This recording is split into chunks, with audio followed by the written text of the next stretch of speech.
Hola, ¿cómo estás? ¿Cómo te encuentras? Espero que allá en casita de vacaciones que estás, pues estés aprovechando estos días, ayudando en casa, en tu casa y leyendo de la palabra de Dios también, ¿sí? Bueno, vamos a empezar con nuestra clase y vamos a dirigirnos a Dios en oración, a pedirle que Él nos ayude. Cierra tus ojos. Señor bendito Dios, te doy muchas gracias, Señor, porque nos permites una vez más, continuar aquí conociendo y estudiando de ti, Señor. Gracias por tu palabra, la Biblia que nos has dejado, Señor.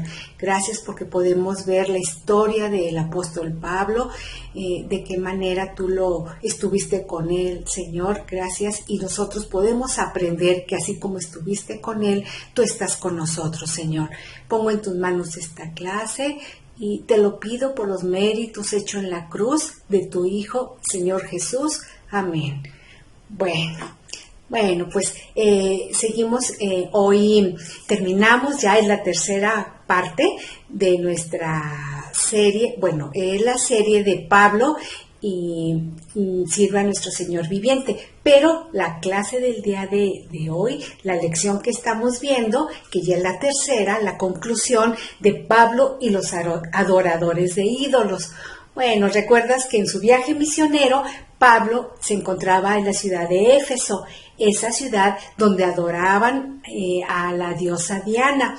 Y como Pablo, donde quiera que iba, recuerdas que veía estas estatuillas de plata que la gente pues compraba y donde quiera en su paso había estas imágenes de esta diosa donde las personas allí en Éfeso la adoraban, pero eso no impidió ni siquiera a Pablo le dio temor de compartir, no, Dios estuvo con él, le ayudó para compartir de Jesús, de ese Jesús de que por ahí nadie había escuchado hasta esa ciudad, ¿verdad? Nadie les había comentado ni platicado del Salvador, que existía un Salvador, el único Salvador, el Dios verdadero, nadie había escuchado de él. Entonces Pablo les habla de él y recuerda cómo Dios a través de él le ayuda a hacer milagros y a expulsar demonios también de personas, y como vimos ahí la historia también de 7 hermanos como quisieron erróneamente, equivocadamente expulsar demonios, no lo consiguen, al contrario, se encuentran lastimados, salen huyendo. ¿Recuerdas ahí cuando te comentaba eso? Pero esta historia se esparció por todo Éfeso y la gente le dio interés de escuchar pues quién era ese Jesús. Pablo ahí les comparte el Evangelio, les habla de Jesús, de que solamente en Jesús hay salvación, y varios son transformados en Cristo, son cristianos, y entre ellos había unos magos malvados que Dios trabajó en su corazón, les dio convicción de lo pecador que eran y cómo se arrepienten de sus pecados y confían en el Señor Jesucristo para salvación, y ellos pues ya no querían hacer mal, lo que venían engañando a las personas, y ellos, ¿recuerdas? Le hablan a las personas de sus trucos, cómo las engañaban perversamente, ellos engañados por Satanás, ¿verdad? Entonces, estas personas le comentaban sus trucos, les revelaban estos secretos, y otros quemaban sus libros de magia. Recuerdas que eran muy costosos y no importaba lo que costaran, porque ellos ya querían ser unas nuevas criaturas en Cristo, ya querían dejar sus prácticas que hacían en el pasado.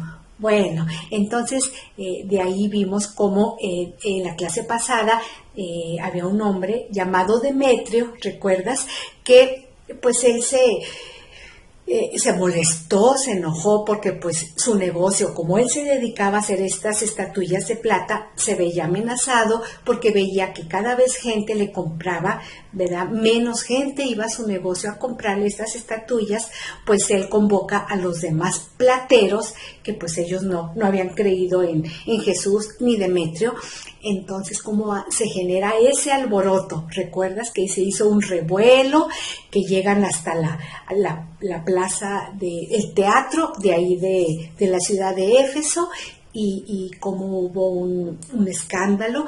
Pero llega finalmente un oficial para calmar a la gente, esos ánimos, y decir que realmente pues Pablo ni sus colaboradores ni sus amigos habían hecho nada, no habían infringido la ley, no habían hecho nada malo, y finalmente los despidió a la multitud. Bueno, ¿qué aprendemos de todo esto? Bueno, que Pablo, él, aún que se encontraba en momentos difíciles, aún a pesar de sus problemas, esto no lo atemorizó ni dejó de compartir el evangelio a las demás personas. Al contrario, él le dio fuerza. ¿Quién? Dios le ayudó a tener fuerza para para obedecerle, aún en los momentos difíciles, aunque él tuviera temor, pues toda esta situación, eso Dios le daba fuerza para seguir compartiendo de Dios. Y sabes, así nosotros también, Dios nos da la fuerza, aunque nos atemoricemos, de compartirle a otras personas, porque puede ser que no nos atrevemos, o a veces no sabemos ni cómo hacerlo, ¿verdad? Pero sabes, pídele a Dios, así como Pablo ora, que te ayude en oración, pídele que te ayude a que te pueda estar contigo para cómo hablarle a otras personas, y verás que Dios, por medio de su Espíritu Santo, Él te va a ayudar para que tú puedas compartirle a otros. Incluso puedes platicarle a tus familia, a tus amigos, de lo que ves aquí en clase, de las historias, de cómo Pablo, esto que estamos viendo, cómo lo hacía. Eso te puede ir ayudando, y de ahí ya puedes ir hablando de que pues somos pecadores, pero que allá merecemos, por ser pecadores, ir al infierno. Pero Dios, que nos ama tanto, envió a su Hijo Señor Jesucristo para morir por nuestros pecados. Entonces, y como nosotros, si nos arrepentimos de nuestros pecados y obedecemos a nuestro Dios, confiamos en el Señor Jesucristo, ¿verdad? Podemos ser salvos. Ahí puedes empezar así, de esa manera, a compartir el Evangelio. ¿Recuerdas que en clases anteriores ya hemos visto cómo hacerlo? Bueno, nada más es que tú vayas recopilando, recordando y pidiendo sobre todo ayuda de Dios. Y también, ¿sabes qué nos puede ayudar? Traer a la memoria lo que hayamos recordado, esos versículos, como el que encargamos, Filipenses 4:13, todo lo puedo en Cristo que me fortalece.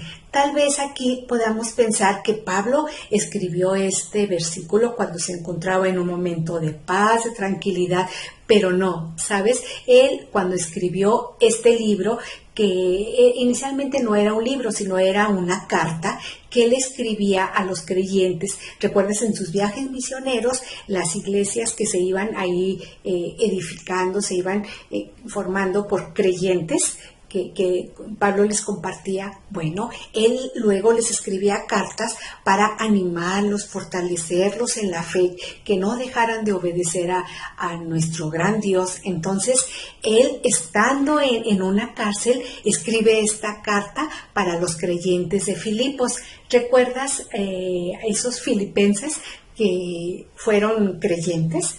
¿Sí? Ahí en Filipos. Bueno, tenemos a Lidia, ¿recuerdas? Que fue salva junto con su familia y sus sirvientes, y también vimos la historia ahí en Filipos de un carcelero, que él también cree, y su familia. Entonces, qué bendición ver que aún en que nos encontremos, estemos pasando por momentos difíciles, tal vez tú ahí ahorita, pues haya fricciones, haya problemas con algunos hermanitos o con tu familia, o simplemente te encuentres ya un poco desesperado por salir, ya quisieras ir a la iglesia, a tu escuela, con tus amigos, salir a visitar familiares, pero ahorita todavía no podemos hacerlo, pero qué bendición saber que tenemos la palabra de Dios que nos anima, nos fortalece, como este versículo, ¿verdad?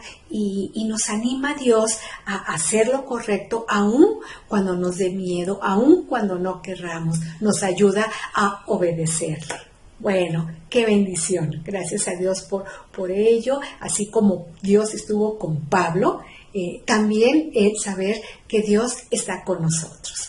Bueno, entonces recuerda, pues aquí terminamos esta serie. Antes yo quisiera nada más mostrarte de qué manera puedes usar tu Biblia, enseñarte a que tú vayas a tu Biblia a conocer de estas historias.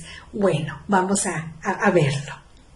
La Biblia se divide en dos partes. La primera parte es el Antiguo Testamento, que nos habla antes de la venida del Señor Jesús. En el Antiguo Testamento nos dice todo cómo va apuntando de que va a venir un Salvador. Entonces ahí tenemos, consta más o menos a la mitad, es el Nuevo Testamento y el Antiguo Testamento. Y el Nuevo Testamento es a partir de cuando el Señor Jesús nace, es la vida de Él, ¿verdad? Y también cómo muere, cómo lo crucifican, resucita, así es el Nuevo Testamento. Entonces, para cuando tú puedas ir a tu Biblia a consultar, por ejemplo, la historia que estamos viendo en Hechos, te vas al índice. El índice de un libro nos muestra el contenido de él y las páginas en donde se encuentran estos temas. Por ejemplo, tenemos el Nuevo Testamento, que están todos estos libros, ¿sí? Y luego tenemos el índice del Nuevo Testamento. Puede ser que este índice lo encuentres, como en este caso, al principio, puede ser el medio o al final. Aquí lo tenemos al principio de la Biblia. Entonces, aquí consultamos. Bueno, vamos a ver Hechos en el Nuevo Testamento, lo buscamos y vamos buscando cada libro y encontramos que es el quinto libro, es el Hechos, y vemos la página. La página la encontramos en la página 177, lo buscamos y aquí nos dice la página 177. Ya después de esto buscamos el capítulo, el 19. Aquí hay unos numeritos que nos va diciendo el capítulo. Lo buscamos y encontramos el número 19 y luego ya el versículo. Por ejemplo, aquí sería ya la historia que vimos ahora de Pablo y los adoradores de ídolos. Es del 11, lees esta parte hasta el versículo 41. Entonces, así es la manera en que puedes ir a consultar, a leer y a estudiar la Biblia. Bueno, eso era lo que te quería comentar, cómo manejar la Biblia. Ok, entonces no dejes de hacerlo. Nos vemos en la próxima clase. Cuídate mucho. Hasta luego.